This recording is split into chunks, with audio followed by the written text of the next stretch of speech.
Lecture du livre des Actes des Apôtres. En ces jours-là, comme la conversion des païens provoquait dans l'église de Jérusalem une intense discussion, Pierre se leva et leur dit : « Frères, vous savez bien comment Dieu, dans les premiers temps, a manifesté son choix parmi vous. C'est par ma bouche que les païens ont entendu la parole de l'Évangile et sont venus à la foi. Dieu qui connaît les cœurs leur a rendu témoignage en leur donnant l'Esprit Saint, tout comme à nous, sans faire aucune distinction entre eux et nous. Il a purifié leur cœur par la foi.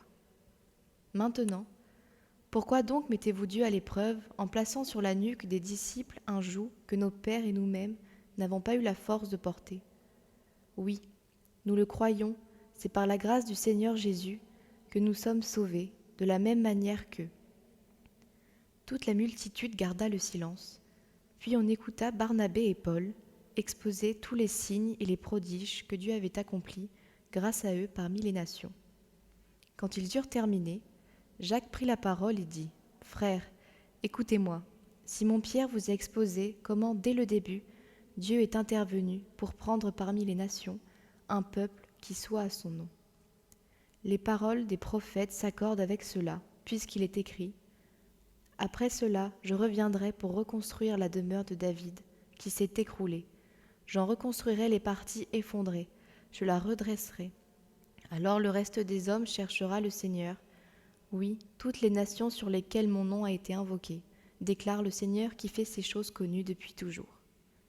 Dès lors, moi j'estime qu'il ne faut pas tracasser ceux qui, venant des nations, se tournent vers Dieu.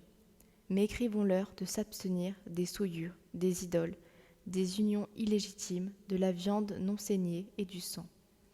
Car depuis les temps les plus anciens, Moïse a dans chaque ville des gens qui proclament sa loi, puisque dans les synagogues, on en fait la lecture chaque sabbat.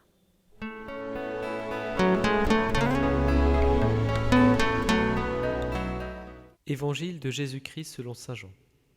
En ce temps-là, Jésus disait à ses disciples : « Comme le Père m'a aimé, moi aussi je vous ai aimé. Demeurez dans mon amour. Si vous gardez mes commandements, vous demeurerez dans mon amour, comme moi, j'ai gardé les commandements de mon Père, et je demeure dans son amour.